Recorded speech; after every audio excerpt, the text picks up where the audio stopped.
Hello बच्चों, नमस्कार। Motion मंच पर आपका स्वागत है। बेटे मैं अजीम सर। बेटे आज अपन लेकर आए एक नया टॉपिक जो होगा कर्मी तथा कवक जनित रोग। यानी बेटे इससे पहले अपन ने क्या रीड किया ये आपको याद होना चाहिए। इससे पहले बेटे अपन ने जीवाणु जनित रोग पढ़ा, उसके बाद में बेटे नेक्स्ट प्रीवियस लेक्चर में अपन ने वायरस जनित रोग को पढ़ा। मैंने आपसे कहा था बच्चों कि कम से कम इनके रोगों के नाम याद जरूर कर लीजिएगा, क्योंकि कभी कभी सीधा क्वेश्चन आता है कि वायरस से होने वाले रोग कौन से हैं या जीवाणु से होने वाले रोग कौन से हैं। तो फर्स्ट ऑफ ऑल आपको यह ध्यान देना है कि इन रोगों के नाम लिख लिख के आप याद करें। बेटे आज अपन का टॉपिक रहेगा यानी कर्मी और कवक। तो पहले आप ये देखो कि कर्मी क्या होते हैं और कवक क्या होते हैं। बेटे कर्मी का माने ये है कि जिसको अपन पेट के कीड़े कह सकते हैं, ठीक है ना। कई तो ये आंत्र के परजीवी होते हैं, बहुत से बेटे ये लंग्स के परजीवी होते हैं, कोई रक्त के परजीवी होते हैं। और जो कवक होते हैं बेटे, ये कवक जो है पौधों में या जंतुओं में भी रोग पैदा करती है। तो अपन पहले इनके बारे में जानेंगे कि कर्मी क्या है और जो है कवक क्या है। बेटे इनसे कई सारे रोग होते हैं। जैसे आपने सुना होगा बचपन में कि यार इसको तो कीड़े काट रहे हैं, इसको चूहे काट रहे हैं, तो समझ लेना ये कौन सा रोग माना जाएगा,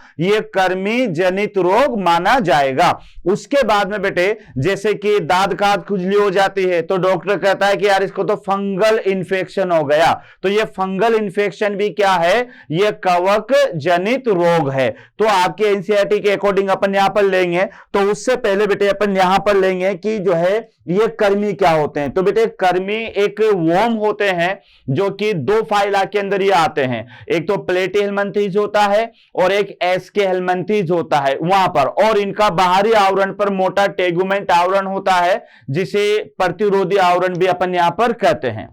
बेटे कवक पर आएंगे तो कवक को पौधों से अलग रखा गया है क्योंकि ये परपोषी होते हैं और ये अपना भोजन खुद नहीं बनाते हैं। तो आइए अपन इनके बारे में जानकारी लेते हैं कि यहां पर कर्मी क्या है और साथ में बेटे ये कवक क्या होते हैं। तो एक तरफ तो मैं यहां पर लिखता हूं यानी कर्मी, कर्मी जिसको आप कहोगे वर्म, और दूसरा बेटे यहां पर हमारे पास में है फंजाई, फंजाई यानी कवक।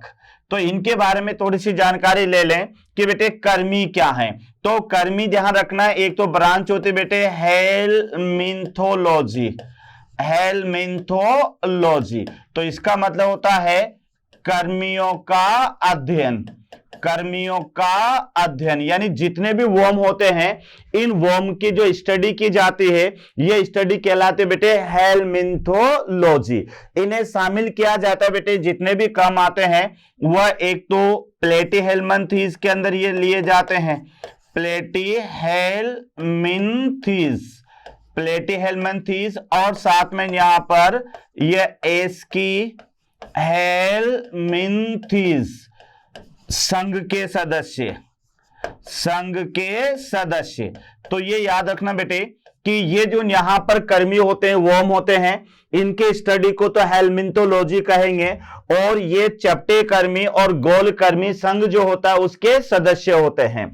बाहरी आवरण प्रतिरोधी होता है बेटे, बाहरी प्रतिरोधी, बाहरी प्रतिरोधी टेग्यूमेंट आवरण उपस्थित, टेग्यूमेंट आवरण उपस्थित।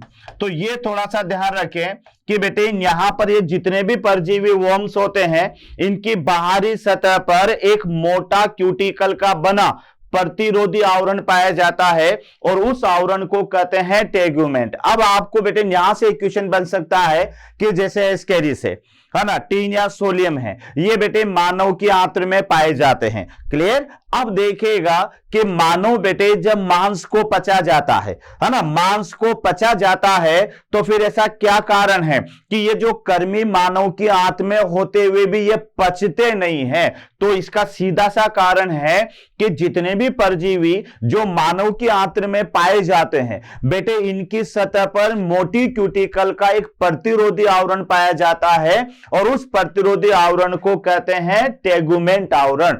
और इस टेगुमेंट आवरण पर कोई परजीवी एंजाइम कार्य या मानव के जो पाचक एंजाइम होते हैं वो इस आवरण पर बेटे कार्य नहीं करते हैं और इसको या परजीवी को वह पचा नहीं पाते हैं। तो कोई भी क्वेश्चन आपसे कर ले या आप किसी से क्वेश्चन करें कि भाई जितने भी कर्मी होते हैं बेटे वो मानव के आंत में पाए जाते हैं, मानव जो होता है वह मांस को पचा जाता है, तो ऐसा क्या कारण है कि मानव जो है बेटे ये कर्मी को नहीं पचा पाता? ये भी तो मानव के आंत में होते हैं, जब वो भोजन ग्रहण करता है तो मांस का टुकड़ा भी बेटे मानव के आंत में जाता है, उसे तो वो पचा जाता है, लेकिन ये कर्मी क्यों नहीं पच पाते हैं? तो कारण क्या है कि इनकी सतह पर मोटी क्यूटिकल से बना एक आवरण पाया जाता है, प्रतिरोधी आवरण, जिसे आप क्या कहोगे बच्चों? जिसे कहोगे टेगुमेंट्स कहोगे। और इस टेगुमेंट्स पर मानव के पाचक एंजाइम कार्य नहीं करते हैं और इसी कारण से बेटे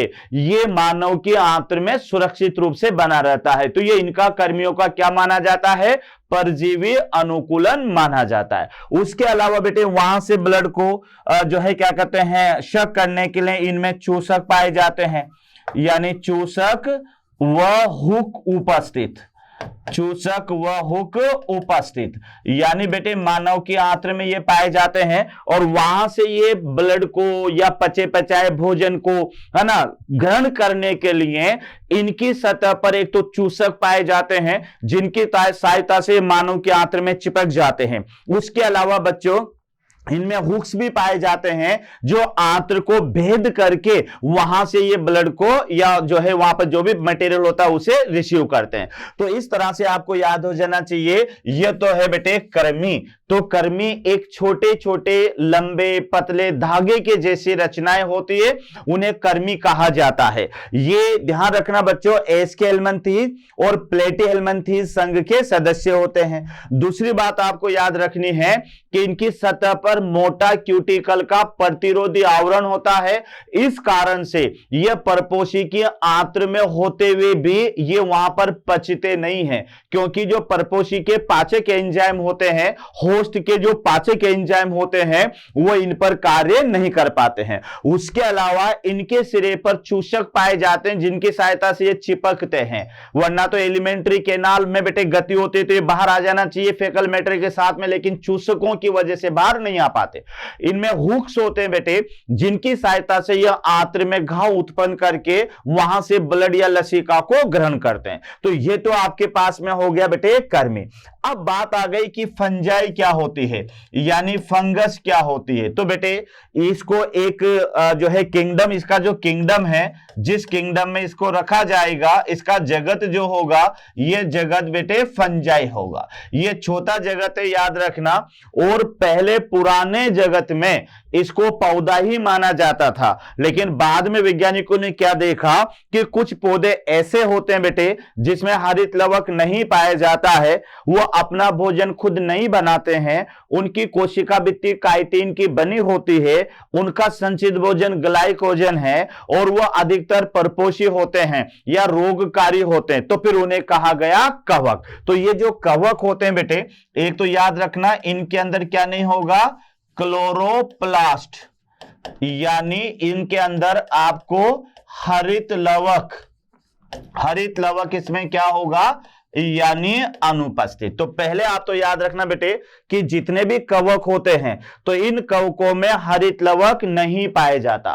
तो हरित लवक नहीं पाए जाने के कारण इनमें बेटे होने वाला जो प्रकाश संश्लेषण है, प्रकाश संश्लेषण, तो प्रकाश संश्लेषण क्या होगा, अनुपस्थित होगा। तो जब प्रकाश संश्लेषण अनुपस्थित होगा तो फिर कवक कैसी होगी बेटे, परपोषी भी हो सकती है ना, मर्तोपजीवी भी होते बेटे, ये मर्तोपजीवी। तो इसके अंदर जो पोषण आपको देखने को मिलेगा वह परपोषी पोषण भी होगा और मर्तोपजीवी पोषण भी होगा, परजीवी और मर्तोपजीवी पोषण पाया जाता है। तो यह भी बहुत इंपॉर्टेंट है क्योंकि हरित लवक नहीं है, तो हरित लवक नहीं होने के कारण बेटे इसमें प्रकाश संश्लेषण नहीं होगा, और जब प्रकाश संश्लेषण नहीं होगा तो जितने भी कवक है वो अपना भोजन नहीं बना पाएगी। तो कवक हमेशा दूसरे के द्वारा बनाए गए भोजन पर निर्भर करती है तो ऐसे पोषण को क्या कहोगे? परपोषी पोषण। उसके बाद में आपको याद रखना है कि बेटे मर्तोपजीवी पोषण भी देखने को मिलता है, क्योंकि आपको याद होना चाहिए कि कवक और ये जो सूक्ष्म जीवी जीवाणु वगैरह होते हैं ये बेटे डिकम्पोजर होते हैं, है ना। डिकम्पोजर यानी अपघटन करता होते हैं। क्यों? क्योंकि ये सड़ी गली जो मृत कार्बनिक पदार्थ होते हैं उनका डीके करके, उनका अपघटन करके और बेटे उन्हें मिट्टी में मिलाने का काम करते हैं। तो ये जो कवक होते हैं अधिकतर सड़ी गली वस्तुओं पर ज्यादा उगती है बेटे। तभी कोई जंतु या कोई पौधा या कोई पदार्थ सड़ जाता है तो अपन क्या देखते हैं बेटे कि उस पर फफूंद आ जाती है। तो वो जो फफूंद आप देखते हो वह फफूंद ही कवक है। तो ये जो कवक है इसके अंदर जो पोषण आपको देखने को मिलेगा वह परपोषी मिलेगा या फिर मर्तोपजीवी भी मिलेगा। सड़ी गली वस्तुओं के रूप में ये अपना भोजन ग्रहण करती है। उसके बाद में इसकी जो कोशिका भित्ति है, कोशिका भित्ति, तो बेटे ये कोशिका भित्ति बनी होती है काइटिन की। जबकि आप नॉर्मल देखोगे तो पादप की जो कोशिका भित्ति है, पादप की कोशिका भित्ति बेटे बनी होती है यानी सेल्यूलोज की, लेकिन कवक की जो कोशिका भित्ति है ये बनी होती है काइटिन की। इतना आपको याद रखना है। इसका संचित भोजन जो होगा, संचित भोजन, तो संचित भोजन बेटे यहां आपको देखने को मिलेगा ग्लाइकोजन। यहां पर इसका संचित भोजन ये देखने को मिलेगा ग्लाइकोजन। जबकि नॉर्मल पौधों का जो संचित भोजन है, तो पौधों का जो संचित भोजन है ये होता है बेटे स्टार्च। तो क्या क्या पौधों से कवक को आप अलग करोगे कि एक तो इसमें हरित लवक नहीं पाया जाता, हरित लवक नहीं होने के कारण बेटे प्रकाश संश्लेषण यहां पर नहीं होता। उसके बाद में इसमें जो भोजन पोषण ग्रहण करने की विधि वह परपोषी है, अपना भोजन खुद नहीं बनाती है क्योंकि प्रकाश संश्लेषण नहीं होता। ये जो कवक होते हैं बेटे सड़ी गली मृत कार्बनिक पदार्थों से अपना भोजन ग्रहण करती है, इस कारण से इसमें मर्तोपजीवी पोषण भी होता है। उसके बाद में कोशिका भित्ति इसकी काइटिन की बनी होती है और साथ में इसका संचित भोजन ग्लाइकोजन कहलाता है।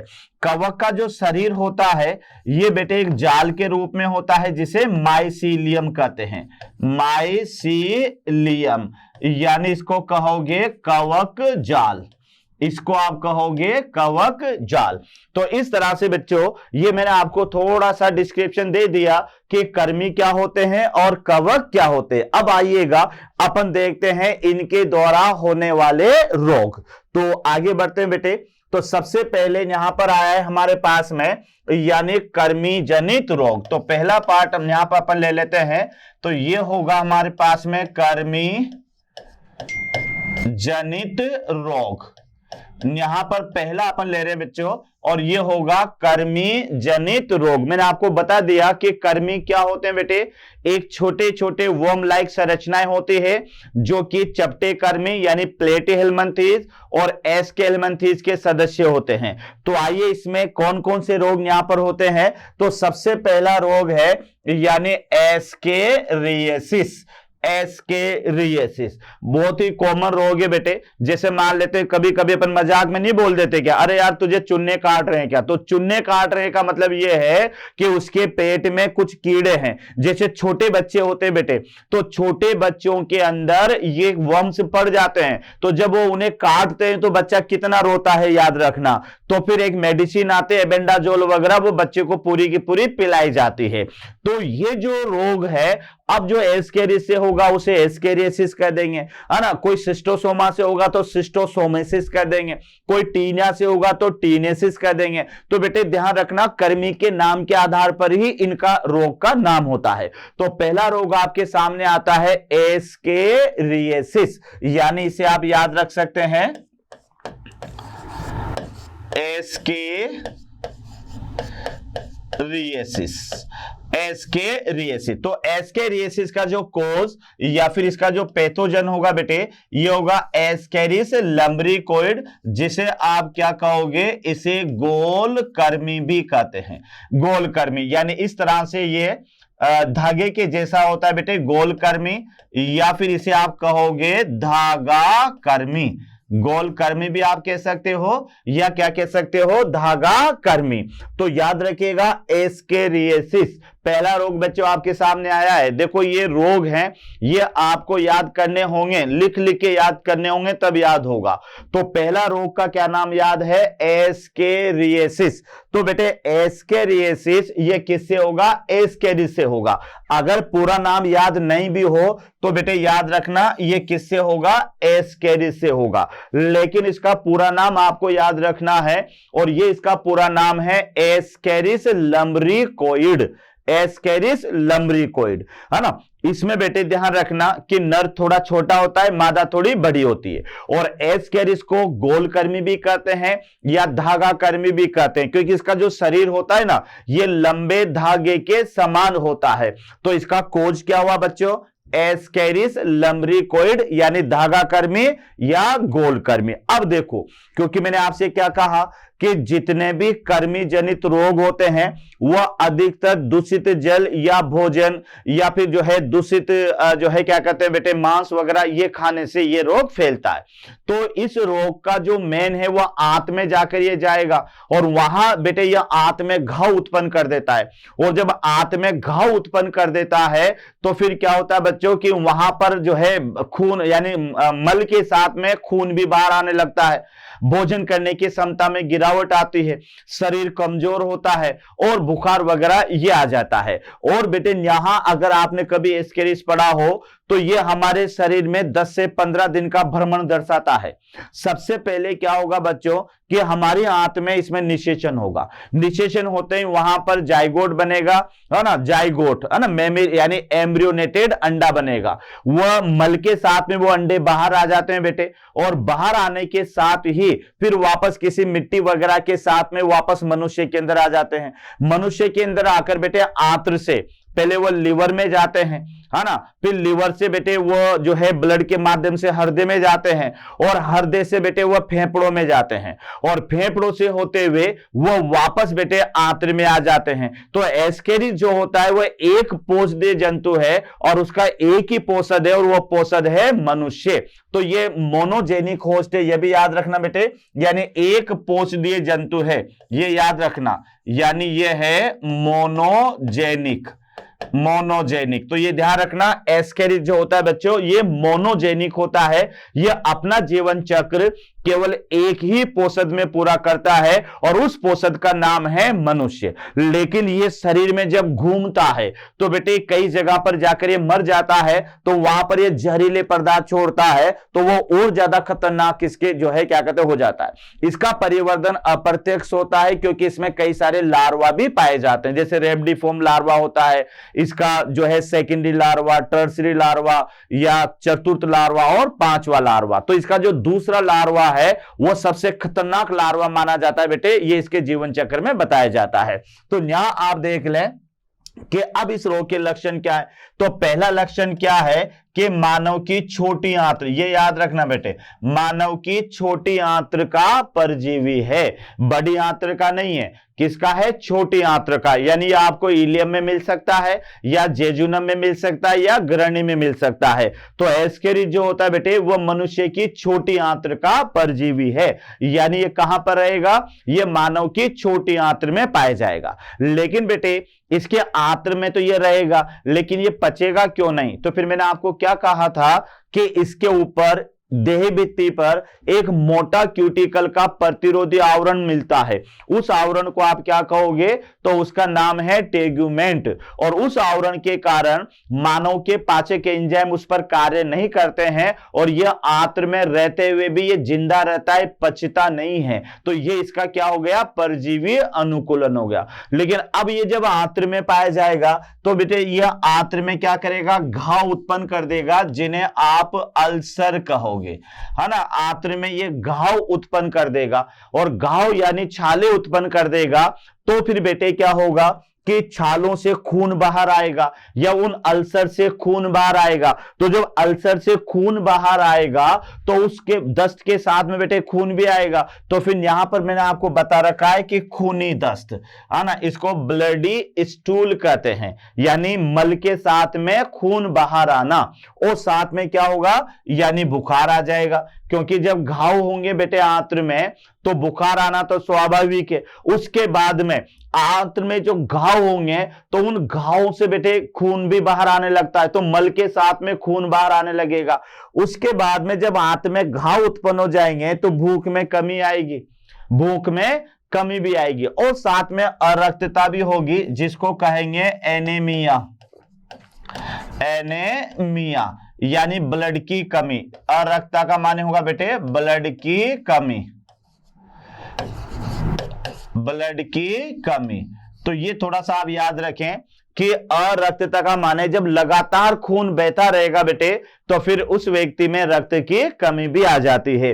तो कुल मिलाकर आपको क्या याद रखना है कि अगर किसी व्यक्ति को एस्केरिस रोग होता है तो बेटे एस्केरियोसिस इसको कहेंगे, और ये रोग कारक क्या है, एस्केरिस, जिसका क्या नाम याद होगा आपको, या तो धागा कर्मी या फिर गोल कर्मी, ये इसे आप कहेंगे। उसके बाद में आपको याद रखना है कि बेटे ये जो एस्केरिस है ये एक पोषदीय जंतु है, ये अपना जीवन चक्र एक ही पोषद में पूरा करता है, और वह पोषद है मनुष्य। अब ये मनुष्य में आएगा कैसे, तो मनुष्य के जो बच्चे होते हैं बेटे, अनजान बच्चे होते हैं, वह बिना धुले भोजन ग्रहण कर लेते हैं, नाखून वगैरह प्रॉपर वो जो है काटते नहीं है, तो किसी भी दूषित जल और दूषित भोजन की वजह से इसका संक्रमण होगा। अब संक्रमण होते हैं बेटे, दूषित भोजन हो या जल हो, अपन जब ग्रहण करेंगे तो कहां आएगा, सबसे पहले आंत में आएगा, तो इसका पहला निवास स्थान जो होता है ना वह आंत ही होते बेटे। अब आंत में ही ये क्या करता है कि वहीं पर इसमें निषेचन होता है, और निषेचन होने के साथ ही बेटे ये अंडे देता है और शुक्राणु होते हैं, ये दोनों क्या करते हैं बेटे, निषेचन होता है, निषेचन होते हैं जायगोट बनता है, ये जायगोट जो है फेकल मैटर के साथ में बाहर चला जाता है ना। अब बाहर जाने के बाद में कई सालों तक ये वहां पड़ा भी रह सकता है, क्योंकि ये त्रिपर्ती होता है, फिर वापस गंदे जल और गंदे भोजन की वजह से किसी और दूसरे व्यक्ति में पहुंच जाएगा। पहुंचने के साथ ही बेटे यहाँ आंत में जाकर इसकी हैचिंग होती है, और इसका जो लार्वा है वह आंत्र में बाहर आ जाता है। बाहर आते ही वह आंत में घाव बनाता है, ध्यान रखना, तो आंत्र में घाव बनते ही बेटे ये ब्लड में चला जाता है। ब्लड से यह आंत्र का जो ब्लड है वो पहले लीवर में आता है हिपेटिक पोर्टल सिस्टम के माध्यम से, तो ये कहां जाता है, लीवर में। लीवर से बेटे ब्लड जो है वो हिपेटिक जो है क्या कहते हैं वेन के थ्रू हृदय में पहुंच जाता है, हृदय से बेटे ये फेफड़े में चला जाता है, और फेफड़े में ये 10 दिन तक रुकता है। इस बीच में इसमें निर्मोचन भी होता जाता है, ये इसका लाइफ साइकिल में बता रहा हूं आपको। उसके बाद में ये फेफड़ों से होता हुआ वापस आंत में आ जाता है। तो इस तरह से ये हमारे शरीर में भ्रमण करता है, लेकिन रहता कहां पर है बेटे, आंत में रहता है। अब जब यह आंत में रहेगा तो वहां पर यह आंत में बेटे जो है इसके ऊपर पाए जाते हैं हुक्स, तो ये आंत में घाव पैदा कर देता है, क्योंकि वहां से भोजन ग्रहण करता है, तो आंत में ये घाव बना देता है। तो क्या दूसरा लक्षण क्या होगा बेटे, एक तो आपको पता चल गया कि ये मानव की छोटी आंत्र का परजीवी है, दूषित जल और भोजन के संक्रमण से ये होता है। उसके बाद में आंत में घाव उत्पन्न कर देता है।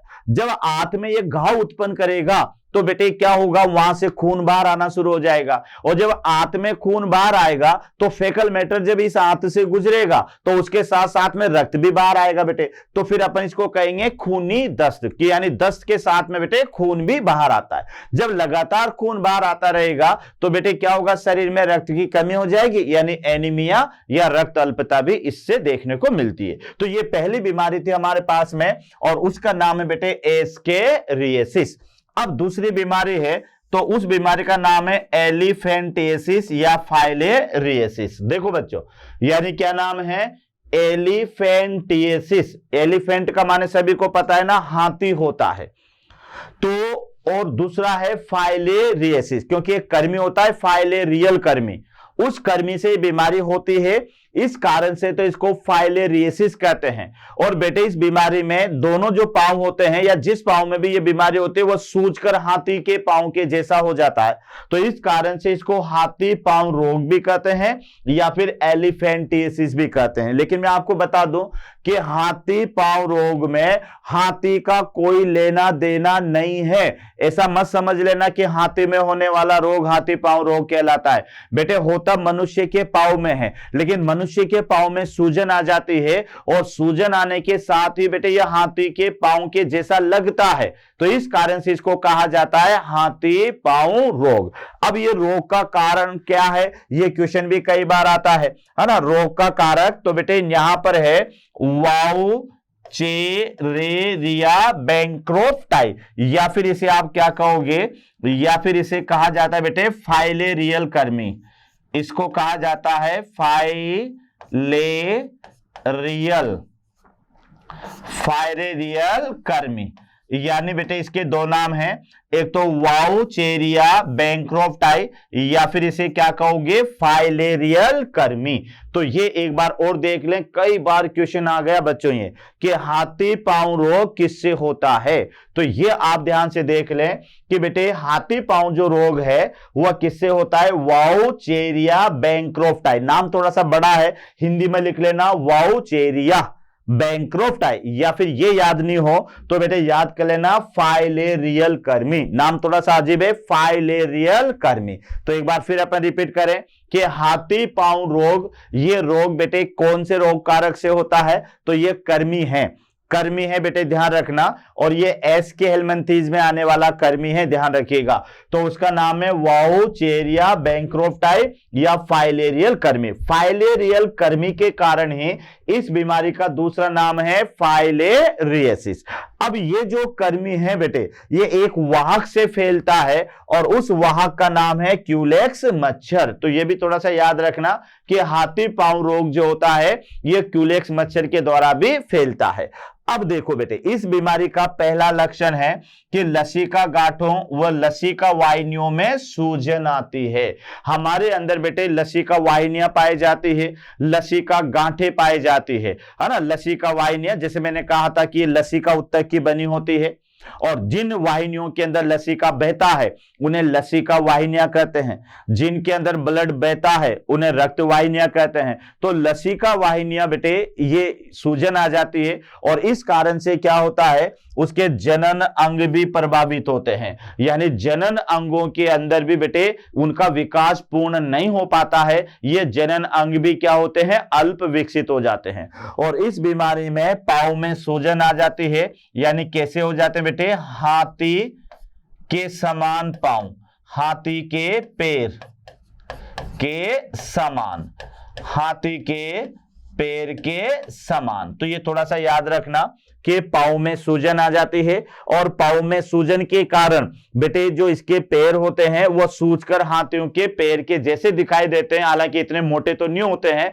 लेकिन फिर भी बेटे मानव के पैर से तो कई गुना मोटे हो जाते हैं और ऐसा लगता है कि ये हाथी पांव, जो एनसीईआरटी में दे रखा है बेटे इसका डायग्राम, तो देखना बहुत ज्यादा मोटा पैर हो जाता है। तो इस कारण से इसको हाथी पांव रोग भी कहा जाता है। तो क्या सबसे मेन सिम्टम्स है इसके कि लसिका गांठों में सूजन आती है, लसिका वाहिनियों में सूजन आती है। उसके अलावा बेटे जो जनन अंग होते हैं, चाहे वो वर्षण हो या अंडाशय हो, इनका विकास रुक जाता है और इनमें युग्मक जनन की क्षमता भी घट जाती है। तो इससे जनन अंग भी प्रभावित होते हैं। और दूसरी बात बेटे लसिका गांठों में सूजन आ जाने से, है ना, तो लसिका गांठों में सूजन आ जाने से क्या होगा, लसिका वाहिनियां ब्लॉक हो जाएगी बेटे, और लसिका वाहिनियां ब्लॉक हो जाएगी तो उनमें बहने वाला जो लसिका का प्रवाह है वो रुक जाएगा। और आपको पता है कि अगर किसी जगह पर अपन कोई एनीकट बना दे तो बेटे पानी तो रुकेगा ही सही, वहां पर कोई बांध बना दे तो पानी तो रुकेगा ही सही। तो जब लसिका वाहिनियों में, लसिका गांठों में सूजन आ जाती है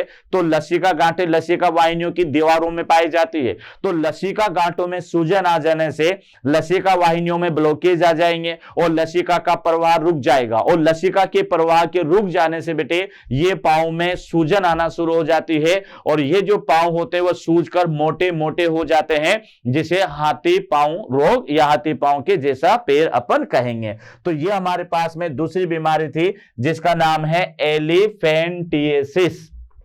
एलिफेंटिएसिस। तो ये ध्यान रखना बच्चों कि हाथी पांव रोग, जिसका रोग कारक तो वाउचेरिया बैंक्रोफ्टाई है और फाइलेरियल कर्मी है। इसका वाहक है वह क्यूलेक्स है, ध्यान रखना। और इसके लक्षण में सीधा सा याद करना कि बेटे इसमें लसिका वाहिनियां और लसिका गांठों में सूजन आती है। लसिका गांठों में सूजन आने से लसिका वाहिनियां ब्लॉक होगी और लसिका का प्रवाह रुक जाएगा, तो जिस वजह से पैरों में सूजन आ जाती है और ये पैर सूजकर हाथी के पैर जैसे दिखाई देते हैं। इस कारण से इसे हाथी पांव रोग भी कहा जाता है। दूसरा आपको याद करना है कि बेटे इसके जो जन्नांग होते हैं, जिन्हें वर्षण या अंडाशय कहते हैं, है ना, वह अल्पीक्षित हो जाते हैं। उनके अंदर युग्मक या जो है शुक्रजनन अंडजनन की क्षमता भी इसमें कम हो जाती है। तो इस तरह से यह था बेटे हमारे पास में हाथी पांव रोग। दूसरा रोग जो आता है यह आता है हमारे पास में टीनियसिस, है ना, टीनियसिस। तो सीधा सा मतलब है बेटे, नाम से लग रहा है ना टीनियसिस, तो यह टीनियसिस किससे होगा? यह टीनिया सोलियम से होगा, यानी टीनिया सोलियम जिसे फीता कर्मी भी कहते हैं। टीनिया सोलियम या बेटे इसे आप कहोगे यानी फीता कर्मी, फीता कर्मी। और ये द्विपोषदीय, ध्यान रखना, द्विपोषदीय जंतु है ये, द्विपोषदीय।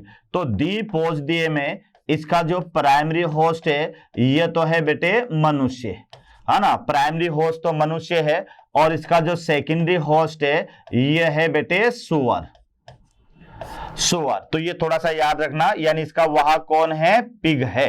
तो ये आप अच्छी तरह से याद कर लें कि बेटे जो टीनियसिस है ये चपटे कर्मी का सदस्य है, ये प्लेटीहेल्मिन्थीज में आता है, ध्यान रखना। टीनियसिस तो टीनियसिस, टीनिया से होने वाला रोग है टीनियसिस। ये यहां पर बीमारी है बच्चों जिसका नाम है टीनियसिस। तो टीनियसिस ये किससे होने वाला है? Taenia solium. ये याद करना बेटे, नाम तो सुना होगा आपने, 11th वगैरह में भी आता है क्लासिफिकेशन में बेटे, टीनिया सोलियम। ये जो टीनिया सोलियम है इसे बीफ टेपवर्म भी कहा जाता है या इसे पोर्क टेपवर्म भी कहा जाता है। यानी बेटे क्या कह सकते हो आप इसे, टीनिया सोलियम को, यानी पोर्क टेपवर्म, पोर्क टेपवर्म। यानी ये कच्चे सुअर के मांस में बेटे ये मिलता है, तो इसे पोर्क टेपवर्म भी यहां पर आप इसे कहेंगे। तो इसका ये द्विपोषीय जंतु है, यह आधा जीवन चक्र तो मनुष्य में पूरा करता है और आधा जीवन चक्र ये सुअर के अंदर पूरा करता है। अब होगा क्या बेटे कि जो व्यक्ति सुअर का अधपका मांस खाएंगे तो उस अधपक के मांस को मिजेली पोर्क या फिर सुअर का मांस कहते हैं, तो ये मनुष्य के अंदर चला जाएगा। फिर मनुष्य के अंदर जब ये चला जाएगा तो आधा लाइफ साइकिल इसका मनुष्य में पूरा होगा और मनुष्य में बेटे वहां पर नए टीनिया सोलियम बनेंगे और वो नए टीनिया सोलियम के जो लार्वा होंगे वो बेटे मल के साथ में फिर बाहर चले जाएंगे। फिर उस मल को जब कोई पिग खाएगा तो फिर वो उसके अंदर चले जाएंगे और फिर वहां पर अपने जीवन आधा जीवन पूरा करेंगे। तो कहने का मतलब ये हुआ कि जो टीनिया सोलियम है वह दो जंतुओं में अपना जीवन चक्र पूरा करता है। तो उसका प्राथमिक पोषक तो मनुष्य होता है और उसका द्वितीय पोषक कौन होता है बच्चों, यानी पिग या सुअर होता है। तो इस कारण से इसको पोर्क टेपवर्म या फीता कर्मी भी कहा जाता है।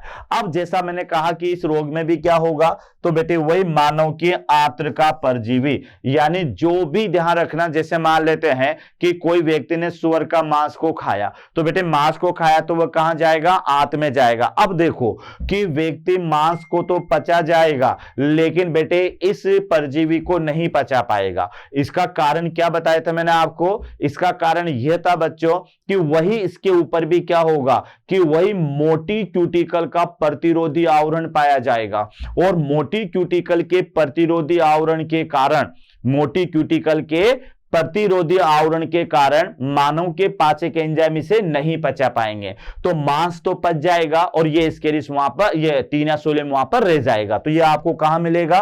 तो ये मिलेगा बेटे मानव की आंत्र का परजीवी। तो ये आपको याद रखना है, ये मानव की आंत्र का परजीवी है। उसके बाद में बेटे देखो कि यह यहां पर हृदय, फेफड़े और लीवर को ये प्रभावित करता है, क्योंकि बेटे ये जो टीनिया सोलियम है इसके एक लार्वा अवस्था है ना। कई सारी लार्वा होते बेटे, सिस्टिस सर्कस लार्वा होता है, ब्लेडरवम लार्वा होता है, हेक्साकेंथ लार्वा होता है। तो इसकी लार्वा अवस्था जो है वो आंत से होते हुए बेटे लीवर में, हृदय में, फेफड़ों से होती हुई गुजरती है। और अगर ये वहां पर डेड हो जाता है तो बेटे ये जहरीले पदार्थ स्रावी करता है, जिससे अगर हृदय में डेड होता है तो हृदय प्रभावित होगा, लिवर में डेड होता है तो लिवर प्रभावित होता है। तो ये थोड़ा सा याद कर लेना कि बेटे ये हृदय, फेफड़े और लिवर इससे प्रभावित होते हैं। उसके बाद में तेज बुखार आता है इस बीमारी के कारण। उसके अलावा बेटे सिर दर्द होता है, शरीर कमजोर होता है और साथ में भूख में कमी भी होती है। तो इसमें कोई ज्यादा आपको लक्षण बेटे कोई नहीं पूछेगा आपसे ज्यादा, बस आपको क्या याद करना है कि कौन सी बीमारी किससे होती है। तो सबसे पहले तो कृमि जनित में बेटे ये 3 रोग आपके सामने हैं, एस्केरियासिस, एलिफेंटेसिस और टीनियसिस। तो ये लिख लिख के याद कर लेना। उसके बाद में इनके कोजेज याद कर लेना।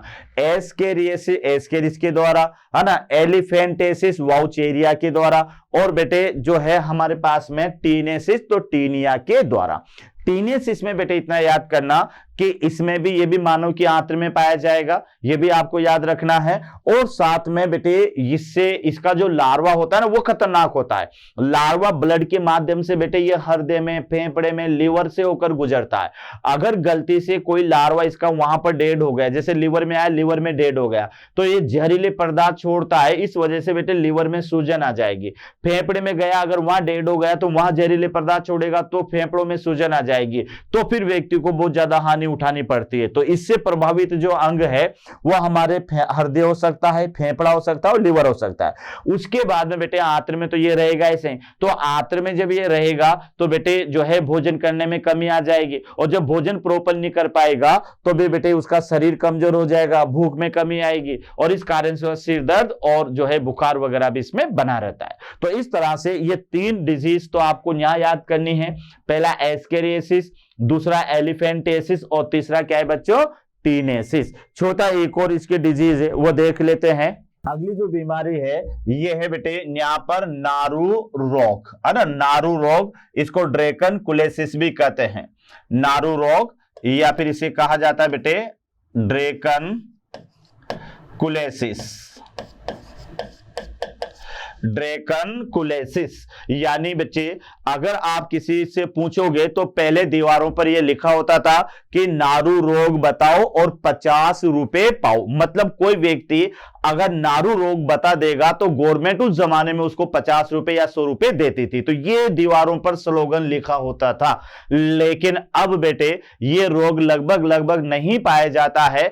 पहले ये इधर डूंगरपुर, बांसवाड़ा, राजगढ़ की तरफ ये ज्यादा होता था बेटे राजस्थान में, और ये दूषित जल और भोजन ग्रहण करने से होता था। ये रोग इतना खतरनाक था बेटे कि इसका जो परजीवी है वह पुंसी के माध्यम से शरीर से बाहर आता था, और बाहर आकर बेटे ये रुक जाता था, फिर तीली में लपेट करके वहां तीली को छोड़ दिया जाता था, फिर दूसरे दिन थोड़ा थोड़ा फिर ये बाहर आता था, फिर तीली को लपेट करके फिर छोड़ दिया जाए, क्योंकि अगर इसको खींच लिया तो खींचते बेटे ये टूटता है, और इसके टूटने के साथ इसमें रीजेनरेशन की क्षमता सर्वाधिक होती है। ये ध्यान रखना, जितने भी कर्मी हैं इन कर्मियों में पुनरुद्भवन की क्षमता बहुत ज्यादा होती है। तो बेटे इसको एकदम खींच करके बाहर नहीं निकाल सकते, ये अपनी मर्जी से धीरे धीरे बाहर आता है त्वचा से, और इस समय जब ये त्वचा से धीरे धीरे बाहर आता है तो बहुत ही ज्यादा दर्द होता है बेटे, बुखार आ जाता है, वही भोजन करने में कमी आ जाती है। तो इसको कहते हैं ड्रैकनकुलेसिस, यानी अपनी भाषा में कहें तो नारू रोग।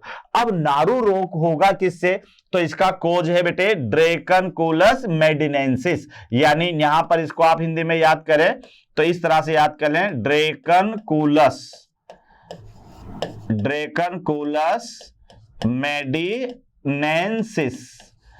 मेडिनेंसिस, ये थोड़ा सा याद कर लें, ड्रैकनकुलस मेडिनेंसिस। अब थोड़े नाम तो बच्चों आपको याद करने पड़ेंगे, यानी ड्रैकनकुलस मेडिनेंसिस। तो बेटे इसको नारू कर्मी भी कहते हैं, नारू कर्मी, ड्रेकनकुलस मेडिनेंसिस, या फिर इसे आप क्या कहोगे, नारू कर्मी भी कहोगे। पहले बहुत ज्यादा होता था बेटे ये, अब ये रोग नहीं होता है, लेकिन फिर भी याद कर लेना नारू रोग। तो नारू रोग नारू कर्मी से होता है और उसका नाम है ड्रेकनकुलस मेडिनेंसिस। तो नारू रोग का बेटे दूसरा नाम क्या आ जाएगा, ड्रेकनकुलेसिस, है ना, जिससे होता है उसके बाद में सिस लगता है, जैसे टीनिया से हुआ टीनेसिस, है ना, जैसे एस्केरिस हुआ एस्केरियसिस, उसी तरह से बेटे ये ड्रेकनकुलस से होगा, तो इस रोग का नाम एक और नाम हो जाएगा ड्रेकनकुलेसिस। अब देखो इसमें क्या होता है, तेज बुखार, सिर दर्द और साथ में जो है क्या कहते हैं, शरीर कमजोर, और साथ में बेटे याद रखना कि यहां पर त्वचा पर घाव उत्पन्न, त्वचा पर घाव उत्पन्न, क्योंकि इस बीमारी में क्या होगा, त्वचा पर घाव बनेंगे और त्वचा पर घाव बनने से वहीं से परजीवी बाहर निकलेगा, ध्यान रखना धीरे धीरे। तो जब त्वचा पर घाव बनेंगे तो बेटे तेज बुखार भी आएगा, उसका सिर दर्द भी होगा और साथ में उसका शरीर कमजोर और भूख में कमी आएगी। तो इस तरह से बच्चों मैंने 4 रोग आपको बताए हैं जो किससे होते हैं, कर्मियों से होते हैं। पहला एस्केरियासिस रोग याद कर लेना, दूसरा हाथी पांव रोग, तीसरा टीनेसिस और चौथा है नारू रोग। तो बेटे पहले तो आपको क्या याद करना है, इन चारों रोगों के नाम याद करना है। नाम याद जब हो जाए तो इनके कोज याद करना कि ये रोग कौन कौन से जो है कर्मियों से होते हैं, और फिर उसके बाद में बेटे एक एक दो लक्षण आपको इनके सिम्टम्स पर भी आना। सिम्टम्स में कुछ लक्षण याद भी ना होना बच्चों, तो कम से कम इतना तो याद कर लेना, बुखार आना, सिर दर्द होना, भूख में कमी, है ना, पाचन क्षमता में कमी, शरीर कमजोर, ये तो अधिकतर बीमारियों में ये लक्षण तो होने ही होने हैं। तो इस तरह से ये वाली तो बीमारी थी हमारे पास में, यानी कर्मी जनित रोग। अगली बीमारी जो आती है बेटे, ये आती है कवक जनित रोग। अगली जो बीमारी है कैपिटल बी यहां पर अपन लेते हैं, तो ये होगा बेटे कवक जनित, और इसमें आपके एनसीईआरटी में एक ही बीमारी है, यानी रिंग वॉर्म डिजीज, जिसको आप क्या कहेंगे बेटे, जिसे आप दाद खाज खुजली भी कहेंगे। तो इससे होने वाली जो बीमारी है बेटे कवक से, और उस बीमारी का नाम है रिंग वॉर्म डिजीज, यानी दाद खाज खुजली। इसमें क्या होगा बच्चों कि इसमें इस तरह से यहां पर ये बड़े बड़े इस बीमारी में चकते पड़ जाते हैं, इस तरह से, ये इस तरह से यहां पर स्किन में, और ये चकते हल्के हल्के रेडिश कलर के होते हैं, ध्यान रखना, और इस तरह से आपको ये चकते नजर आएंगे। तो ये जो दाद खाज खुजली है ये बहुत ही संक्रामक बीमारी है। अगर हमारे परिवार में किसी एक व्यक्ति को हो जाती है तो बेटे अधिकतर व्यक्तियों को उसमें फैल जाती है, अगर सुरक्षा नहीं की जाए तो ये छोटे छोटे जो रिंग नुमा यहां पर ये दाग बन जाते हैं बेटे, यानी रिंग नुमा धब्बे, रिंग नुमा धब्बे यहां पर बन जाते हैं, ध्यान रखना। तो इसी वजह से इस बीमारी को कहा गया है रिंग वॉर्म डिजीज। ये क्वेश्चन बेटे मेडिकल में भी आ चुका है, और ये पूछा जाता है कि फंगल इन्फेक्शन या कवक से होने वाली मनुष्य में, वैसे तो बेटे ध्यान रखना श्वेत कीट रोग है ना, जो है क्या कहते हैं, और भी कई सारी बीमारियां हैं, है ना, गेहूं के अंदर होने वाली बीमारियां हैं, चावल के अंदर होने वाली है, धान के अंदर होने वाली बीमारी है, तो कई सारी बीमारियां होती है बेटे। लेकिन मनुष्य के अंदर ध्यान रखना जो सबसे मोस्ट कॉमन बीमारी है, उस बीमारी का नाम है रिंग वॉर्म डिजीज, यानी दाद खाज खुजली। लगभग सभी व्यक्तियों को ये बीमारी होती है बेटे। जैसे गर्मियों के दिन आएंगे तो गर्मियों के दिनों में बेटे जैसे ये आर्म पिट है या ग्रोइन है तो यहां पर पसीना ज्यादा रहता है, और जब पसीना ज्यादा रहता है बेटे तो यहां पर फंगल इन्फेक्शन हो जाते हैं, और फंगल इन्फेक्शन अधिकतर नमी से और पसीने से ज्यादा फैलता है बेटे, ये याद रखना। तो गर्मियों के दिनों में ये ज्यादा होता है। उसके अलावा जो है बेटा हाइजीन का कोई व्यक्ति ध्यान नहीं रखता, सफाई का कोई व्यक्ति ध्यान नहीं रखता, तो उस व्यक्ति के अंदर भी दाद खाज खुजली ज्यादा होती है। अब उस व्यक्ति के संपर्क में आने से या उस व्यक्ति के जो बेटे चीजें जैसे तो टॉवल्स है ना, उसके अलावा एक ही साबुन है, अगर ये कोई व्यक्ति दूसरा व्यक्ति यूज लेता है तो ये बीमारी उसको भी फैल जाती है। तो ये संक्रामक बीमारी है, ये एक व्यक्ति से दूसरे व्यक्ति में फैलती है। तो बीमारी का नाम क्या है बच्चों, तो बीमारी का नाम है रिंग वॉर्म डिजीज, यानी दाद खाज खुजली। अब ये होती किससे है, तो एक तो माइक्रोस्पोरम है, ट्राइकोफाइटोन है और एपिडर्मोफाइटोन है। ये 3 प्रकार की कवक है, ड्यूटेरोमाइसिटीज के अंदर आती है बच्चों, याद करना। क्योंकि कवक जब आप पढ़ोगे ना तो कवक के 4 वर्ग होते हैं, यानी एक तो फाइकोमाइसिटीज होता है, एस्कोमाइसिटीज होता है ना, बेसिडोमाइसिटीज होता है, ड्यूटेरोमाइसिटीज होता है। तो बेटे जो ड्यूटेरोमाइसिटीज है, लास्ट वाली जो कवक का वर्ग है, उसके अंदर बेटे ये कवक आती है जिसका नाम है माइक्रोस्पोरम, ट्राइकोफाइटोन और एपिडर्मोफाइटोन। तो अधिकतर जो फंगल क्रीम होती है ना बेटे, उस पर ये लिखा होता है एंटी माइक्रोस्पोरम, है ना, एंटी फाइटोक्रोम, तो ये सारे के सारे लिखे हुए होते हैं। तो ये फंगस है, तो ये फंगस का नाम है माइक्रोस्पोरम, ट्राइकोफाइटोन और एपिडर्मोफाइटोन। तो ये कवक का नाम है बेटे। अब इसमें लक्षण क्या है कि मनुष्य में उत्पन्न होने वाला सामान्य संक्रामक रोग है, यानी मैंने आपसे क्या कहा कि बेटे ये संक्रामक रोग है, ये यानी एक व्यक्ति से दूसरे व्यक्ति में फैलने वाला रोग है, क्योंकि ये जो है टॉवल्स यूज लेने से भी ये हो जाता है ना, उसके साथ में बैठने उठने से भी ये रोग फैल जाता है। तो अगर परिवार में किसी एक व्यक्ति को हो गया तो बेटे उस परिवार में पूरे में फैलने की संभावना ज्यादा होती है। तो फिर सावधानी बरतनी चाहिए कि बेटे उसके टॉवल्स वगैरह अलग होना चाहिए, उसका रूम वगैरह बेड वगैरह अलग होना चाहिए, बिस्तर अलग होना चाहिए, और साथ में वो जिस साबुन को यूज ले रहा है वो भी अलग होना चाहिए। तो इस तरह से इस रोग से बचा जा सकता है। तो एक तो बेटे ध्यान रखना ये संक्रामक रोग है। दूसरा, ये त्वचा की सूखी और सल्की हो जाती है, इससे त्वचा सूखी तथा सल्की हो जाती है। तो ये थोड़ा सा याद रखना, यानी जहां पर ये रोग होता है बेटे वहां पर त्वचा पर रिंग नुमा धब्बे बन जाते हैं, यानी एक तो त्वचा ड्राई हो जाएगी, वहां पर ऐसा लगेगा बेटे व्हाइट कलर के स्पॉट्स जैसे बन जाते हैं, है ना, ऐसा लगेगा कि जहां पर भी बेटे ये रिंग वगैरह बनती है तो त्वचा शुष्क हो जाती है और एक सफेद सफेद कलर के धब्बे बन जाते हैं, जिससे लगता है कि यहां फंगल इंफेक्शन हो गया। तो यहां पर आप देखो त्वचा सूखी भी हो जाती है और शल्की हो जाती है, एक रफनेस जिसको कहते हैं ना अपन, अलग से पहचान में आ जाए। जैसे दाद होता है तो किसी के चेहरे पर दाद होता है बेटे, धब्बा बन जाता है ना पूरा का पूरा है, तो अलग से पहचान में आ जाएगा कि हाँ इसको दाद हो गया। तो ये दाद खाज खुजली ये रिंग वॉर्म ही है, क्योंकि ये जब फैलता है ना तो ये रिंग के आकार में फैलता है बेटे, इस कारण से इसको बोला जाता है रिंग वॉर्म डिजीज। तो इस बीमारी में त्वचा शुष्क हो जाएगी, त्वचा सल्की हो जाएगी और त्वचा पर रिंग नुमा धब्बे वहां पर बन जाएंगे।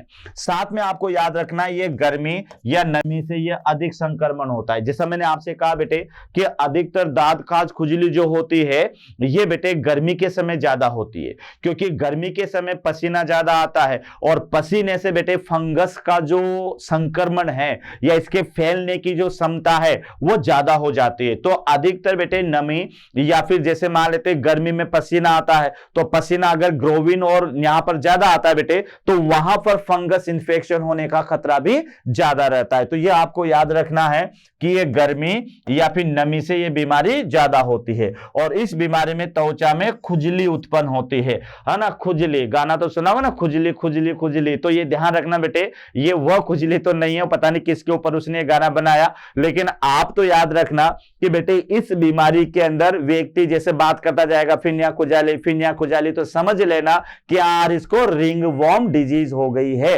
Ring warm disease. तो रिंग वॉर्म डिजीज में बेटे व्यक्ति खुजाता रहता है और खुजाता तो ऐसा अच्छा लगता है उसको कि यार खुजाता ही रहे।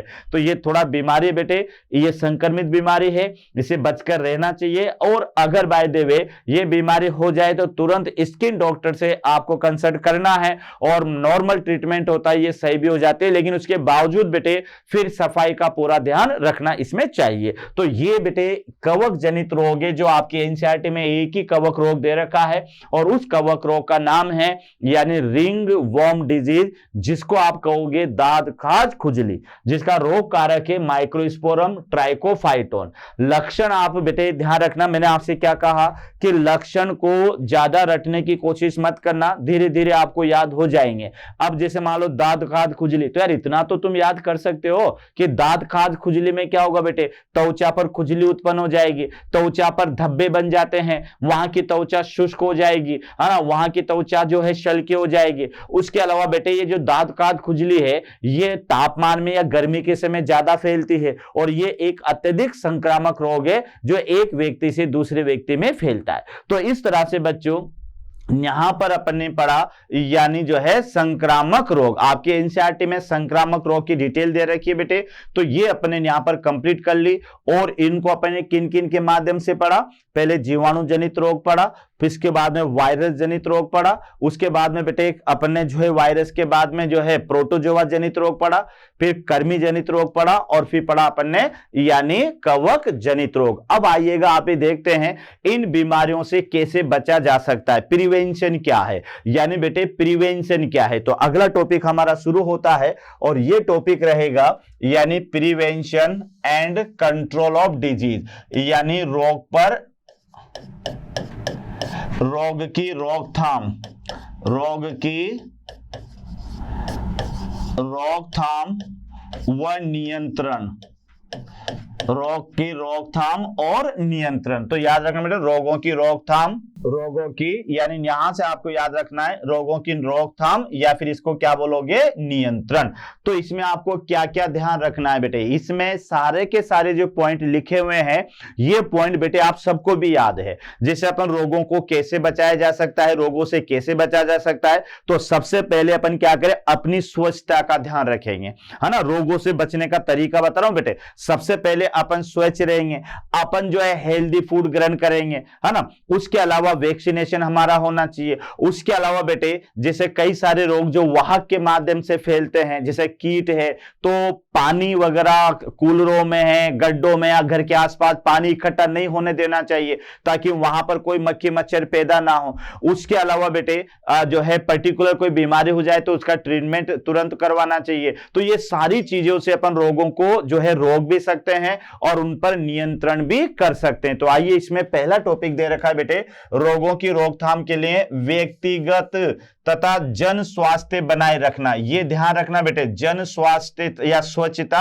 बनाए रखना बहुत महत्वपूर्ण है। यानी मैंने आपको शुरू में ही बोल दिया था कि अगर हमें कई रोगों से बचना है तो बेटे हम अपने आप को तो स्वच्छ बनाए रखेंगे, साथ में जो हमारे साथी गण हैं उन्हें भी अपन जो है स्वच्छता का जो है ज्ञान देंगे, यानी स्वच्छता के बारे में बताएंगे। तो बेटे स्वस्थ बने रहने के लिए एक तो व्यक्तिगत और एक जन स्वच्छता बहुत ही जरूरी है, क्योंकि बेटे अगर अपन साफ सुथरे रहेंगे तो हम कई सारी बीमारियों से बचे रह सकते हैं। तो पहला कारण तो आपको याद रखना है कि व्यक्तिगत और जन स्वच्छता बनाए रखना महत्वपूर्ण है।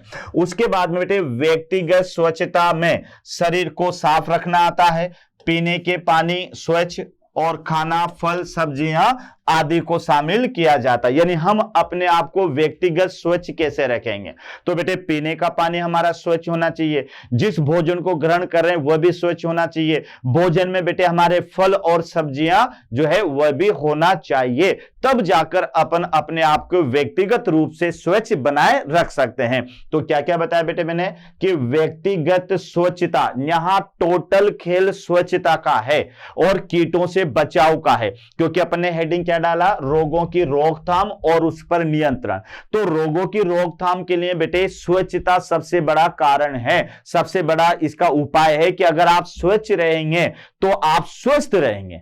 यानी पहले आप बेटे स्वच्छता सबसे पहले जरूरी है, फिर उसके बाद में स्वास्थ्य आता है। अगर आप स्वच्छ हैं, आप गंदे नहीं हैं, आप जो है क्या कहते हैं साफ सुथरा पानी पी रहे हैं, आप साफ सुथरा भोजन ग्रहण कर रहे हैं, तो फिर आप स्वस्थ भी रहेंगे। तो व्यक्तिगत स्वच्छता के अंदर क्या क्या आएगा, एक तो अपने आप को साफ रखना आएगा बेटे, उसके अलावा पीने का पानी स्वच्छ होना चाहिए, उसके अलावा खाना फल सब्जियां ये आदि शामिल में है। फिर आगे बढ़े अपन कि जन स्वास्थ्य में अपशिष्ट पदार्थों का निवारण, जलाशयों पूल और तालाबों की समय समय पर सफाई का पालन करना चाहिए, जिसमें जल द्वारा संक्रमित रोग जैसे टाइफाइड है ना, अमीबोइसिस है, एस्केरियासिस है, हैजा आदि रोगों से बचा जा सकता है।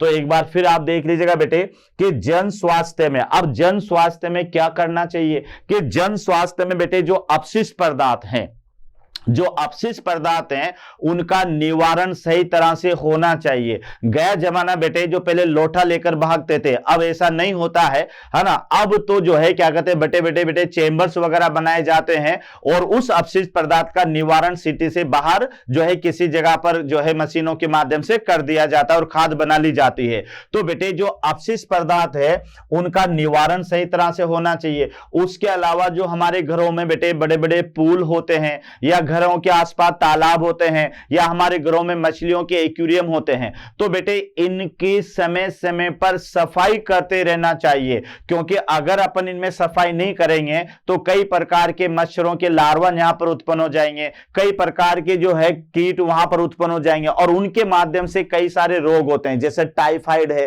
ना, मोती जरा जिसको कहेंगे, ये रोग है। उसके बाद में अमीबोइसिस है, एस्केरिस है, हेजा है, इन रोगों से हम बच सकते हैं। तो कैसे बच सकते हैं बच्चों कि एक तो जन स्वास्थ्य में सबसे पहले तो क्या करना है, अपशिष्ट पदार्थों का निवारण करना है, यानी जो अपशिष्ट पदार्थ है वह कॉलोनियों से बाहर उसका निवारण कर दिया जाए। उसके अलावा आपको याद रखना है कि जो जलाशय हैं घर के आसपास के, है ना, तालाब हैं या घरों में जो स्विमिंग पूल है या घरों के अंदर बेटे जो मछलियों का एक्वेरियम होता है, इनकी या कूलर होते हैं, इन सब की समय समय पर सफाई भी करते रहना चाहिए, जिससे क्या होगा, दूषित जल के माध्यम से जो फैलने वाली बीमारियां हैं जैसे टाइफाइड है ना, अमीबोइसिस है, एस्केरियासिस है, हेजा है, इन बीमारियों से अपन बच सकते हैं। तो ये भी आपको याद होना चाहिए। उसके बाद में बेटे जैसे रोगवाहक, कई सारी बीमारियों के रोगवाहक कौन होते हैं, कीट होते हैं।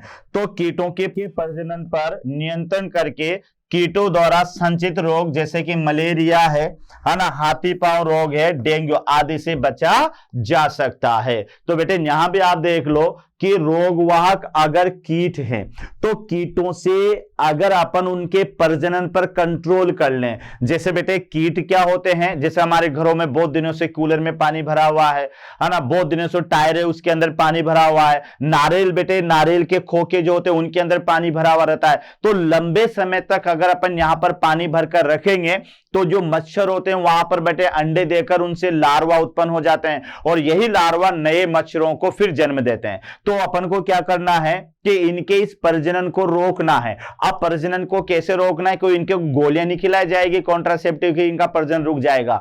इनका प्रजनन अगर रोकना है तो इनके प्रजनन स्थल को बेटे हटाना पड़ेगा, और कीटों का जो प्रजनन स्थल होता है वो जल होता है, जल के अंदर ये अंडे देते हैं, वहीं इनके लार्वा उत्पन्न होते हैं। तो अगर बहुत दिनों से भरे हुए जल को अपन हटा दें, समय समय पर अपन जल को वहां पर चेंज करते रहें, तो कीटों का प्रजनन रुक जाएगा। तो फिर कीटों का प्रजनन जब रुक जाएगा तो कीटों से होने वाली जो खतरनाक बीमारियां हैं, जैसे मलेरिया किससे होता है बेटे, मादा एनाफिलिस से होता है ना। उसके अलावा जो हाथी पांव रोग है ना, ये इसका वाहक कौन है बेटे, क्यूलेक्स वाहक है। उसके अलावा जो है क्या कहते हैं, उसके अलावा बेटे यहां पर आपको याद रखना है कि जो है क्यूलेक्स है वाहक है, उसके अलावा जो है डेंगू है ना, एडिस से फैलता है। तो इस तरह से कई सारे ऐसे जो है क्या कहते हैं वाहक कीट होते हैं जो बीमारियों को बेटे एक मनुष्य से दूसरे मनुष्य में फैलाते हैं। तो इन बीमारियों को जो है क्या कहते हैं यहां पर ये रुक जाएगी। तो ये थोड़ा सा आप याद कर लें कि यहां पर बेटे रोगवाहक कीट प्रजनन पर नियंत्रण करके और कीटों द्वारा संचित रोगों को रोका जा सकता है, जैसे मलेरिया है ना, हाथी पांव रोग है और डेंगू आदि से बचा जा सकता है। तो एक तो यह भी नियंत्रण होना चाहिए। आगे बेटे आप देखिएगा उसके बाद में क्या दे रखा है, रोगवाहक कीटों पर नियंत्रण के लिए आवासीय कॉलोनियां, उसके आसपास के गड्ढों में पानी का जमाव नहीं होना चाहिए, और साथ में घरेलू सामान जैसे कूलर है, पौधों के गमले हैं आदि की नियमित सफाई करनी चाहिए। अब अपन को कीटों का संक्रमण रोकना है। तो कीटों का संक्रमण अगर रोकना है तो रोगवाहक कीटों पर नियंत्रण कैसे करें, तो बेटे मैंने आपको शुरू में बता दिया था कि ये नियंत्रण कैसे करना चाहिए कि आवासीय कॉलोनियों के आसपास जो पानी भरा हुआ रहता है या उसके आसपास जो गड्ढों में पानी जमा नहीं होना चाहिए, और साथ में घरेलू सामान जैसे कूलर है, पौधे है ना, पौधों के गमले, इनमें पानी का जमाव नहीं होना चाहिए। समय समय पर इनके पानी को बदलते रहना चाहिए, जिससे क्या होगा बच्चों, जिससे वहां पर मच्छरों के लार्वा जो है उत्पन्न नहीं होंगे और इनका प्रजनन रुक जाएगा। और जब कीट अगर बेटे कीटों का प्रजनन रुक जाएगा, कीट ज्यादा उत्पन्न नहीं होंगे, तो फिर ये बीमारियों को एक स्थान से दूसरे स्थान पर नहीं फैला सकते हैं। तो ये भी आपको याद होना चाहिए। उसके अलावा मच्छरों से बचने के लिए मच्छरदानी या फिर कुछ रासायनिक पदार्थों का प्रयोग, जैसे बेटे ऑल आउट है ना, कछुआ छाप अगरबत्ती है, इनका प्रयोग भी करना चाहिए, ओडोमास है, इनका प्रयोग करना चाहिए। तो यह भी याद रखना कि मच्छरों से बचने के लिए मच्छरदानी या रासायनिक पदार्थों का उपयोग करना चाहिए। तो ये थोड़ा सा याद रखना, मच्छरदानी या रासायनिक पदार्थों का उपयोग करना चाहिए। और साथ में दरवाजे और खिड़कियों को पर जाली लगानी चाहिए। ये तो बेटे कॉमन सेंस है, लेकिन आपकी एनसीईआरटी में दे रखा है, तो मैं बता रहा हूं बेटे कि अब मच्छरों से बचना है हमें। तो यार अपन तो अभी बच रहे मच्छरों से, रात में मच्छर कहां छोड़ते हैं, है ना। चेतावनी देके अपने पास में आता है, कान में कह के कि रोक सके तो रोक ले, मैं तुझे काट के जा रहा हूं, लेकिन फिर भी अपन उसको रोक नहीं पाते, इतना खतरनाक है मच्छर। तो बेटे मच्छरों से बचने के लिए या तो मच्छरदानी का प्रयोग करें, या रासायनिक पदार्थों का प्रयोग करें, या फिर जो है घरों के खिड़की दरवाजों को बंद करके रखना चाहिए। इस कारण से अपन मच्छरों से बच सकते हैं। उसके बाद में बेटे आपको याद रखना है कि अनेक संक्रामक रोगों से बचने के लिए क्या करते हैं बेटे, टीकाकरण भी करते हैं, वैक्सीनेशन भी करते हैं। तो ये थोड़ा सा याद रख लेना कि मान लेते हैं बचपन से हमें टीके लगते हैं, तो बचपन से जब टीके लगते हैं तो वह बीमारी से हम बच सकते हैं। बीसीजी का टीका है, ओपीवी का टीका है, डीपीटी का टीका है, तो ये भी रोगों से बचाव का एक उपाय है ना। तो शुरू में क्या किया जाएगा कि बेटे वैक्सीनेशन करना चाहिए। इस वैक्सीनेशन से या टीकाकरण से क्या होगा कि कई प्रकार के संक्रामक रोगों से भी बचा जा सकता है। उसके बाद में बेटे और साथ में जैसे पोलियो है, डिप्थीरिया है, निमोनिया है, चेचक है, इन आदि पर नियंत्रण कर लिया गया है। तो ये तो आप भी जानते हो बेटे, टीके से कई सारी बीमारियों को रोका जा सकता है। और ये बीमारियां कौन कौन सी जो आपको याद करनी है, जैसे कि वहां से अपन देखें तो बेटे पोलियो है, ओपीवी वैक्सीन आती है इसकी, डिप्थीरिया है, डीपीटी आती है, निमोनिया है, चेचक है, टिटेनस है, टीबी है, और इन बीमारियों को अब इन पर नियंत्रण कर लिया गया है। तो बच्चों रटने की कोई आवश्यकता नहीं है, किस तरह से रोगों का निदान और उनका नियंत्रण कर लिया जाता है। तो मैंने आपको क्या क्या बताया, सबसे पहले व्यक्तिगत स्वच्छता, उसके बाद में जन स्वच्छता।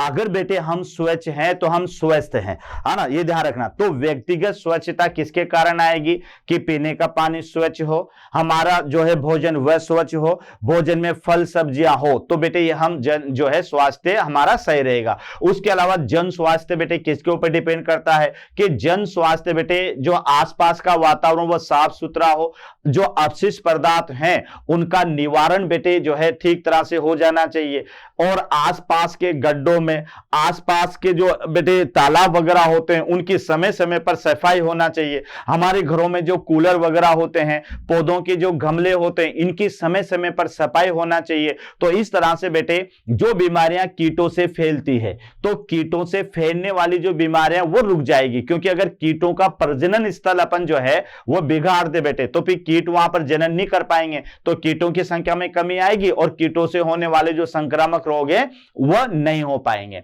उसके बाद में बेटे ध्यान रखिएगा कि टीकाकरण में भी रोगों की रोकथाम की जा सकती है, कि पहले से अगर बेटे विशेष संक्रामक रोगों का टीका लगा दिया जाए तो बेटे वह बीमारी फिर उस व्यक्ति को नहीं होती। ऐसे कई बीमारियों पर बेटे काबू पा लिया गया है, जैसे टाइफाइड है ना, बड़ी माता तो बेटे अब होती नहीं है, स्मॉल पॉक्स का टीका लगाया वो तो उन्मूलन हो चुका है। तो बेटे जैसे टिटेनस है, टीबी है, डिप्थीरिया है, निमोनिया है, चेचक है, इन बीमारियों पर इससे नियंत्रण पा लिया गया है। तो ये थोड़ा सा आपको याद रखें। और कई संक्रामक रोगों के नियंत्रण के लिए प्रतिजैविक औषधियों का उपयोग किया जाता है। इतनी सुरक्षा के